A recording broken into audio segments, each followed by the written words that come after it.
All right, concept 2 is all about finding sides and angles and applications. So our objective is I can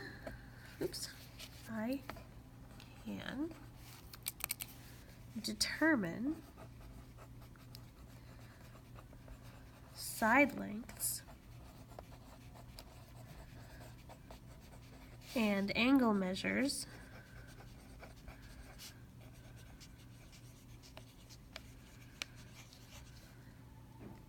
by using trig functions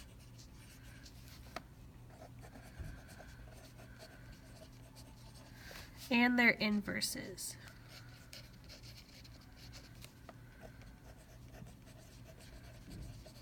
Okay, so I can determine side lengths and angle measures by using trig functions and their inverses. All right, so here we go. You're going to need a calculator. You're going to need a scientific calculator, so if I haven't told you to go get one already, pause this video and go get one. All right, I will wait. Okay, so hopefully you have a calculator, one of these. You're going to put a little star under finding sides lengths. You're going to make sure your calculator is in degree mode. There's 2 modes for every scientific calculator. There's radian mode and degree mode. So what you're going to do is I'll show you. You're going to find this calculator. You're going to go to DRG, where it says DRG. You make sure it has degree. If it's underneath rad, go back and put it into degree mode and hit enter.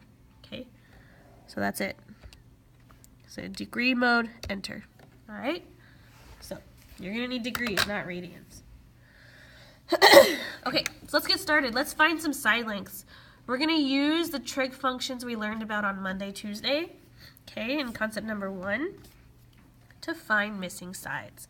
So let's just make a little note here of SOHCAHTOA. Okay, so we know where our sides are. This is sine, cosine, tangent. All right, so we're just going to find missing sides using these trigonometric functions, okay? So we're missing a long side here. It doesn't matter what type of triangle this is. It's a right triangle, okay? So we're missing this side. They give us this angle. They give us this angle of 64.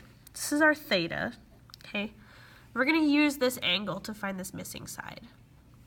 Okay, so in relation to this angle, we have the hypotenuse and the opposite side. I know it's the opposite because it's not touching the angle, okay?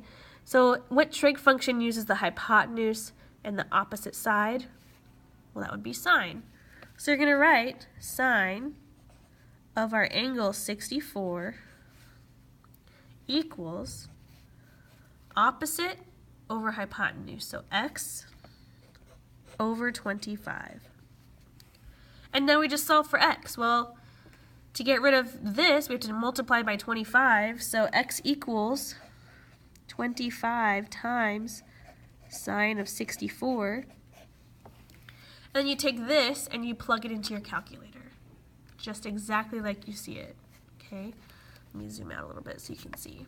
So you're going to go 25 sine, gosh, I don't have enough room here, sine of 64. And then you just hit enter. And it's going to give you a decimal, and that is okay. Round to 2 decimal places, okay? So 22.47 is what x is. That's it. All right, so we just used sine to find a missing side. All right, let's do number 3. Okay, they give us this angle here. We'll say it's theta. It's 18 degrees. We are using the hypotenuse and the adjacent side. It's adjacent, I know that because it's touching the angle. So the trig function that uses the adjacent side and the hypotenuse is cosine. So we're going to write cos of 18 equals adjacent over hypotenuse. Okay, All right, and we want to solve for x. We're going to multiply by 34. So x equals 34 cosine of 18. Take that and you plug it into your calculator. Okay, 34 cosine of 18 gives you 32.34. Okay, so that's how you find missing sides. Let's do one more to make sure we understand this. Okay, this time we're using, again, the opposite side and the hypotenuse, so we're going to use sine again. Sine of 63 equals opposite over hypotenuse. So this time x is in the denominator. This is actually pretty easy. All you have to do to get x by itself is switch the denominator with what's over here on the opposite side of the equal sign. So you're going to switch these places here. So you can just say x equals 27 over sine of 63. Okay, and then you're just going to plug that in your calculator, and I'll show you how to do that. 27 divided by sine of 63. And you get 30.30. So we'll just say 30.3, okay? And that's it. Okay, so we'll do the next 3 in class, 2, 4, and 6. All right, so that's how you find sides, missing side lengths, using trig functions. So I'm going to, in the next video, talk about finding angle measures.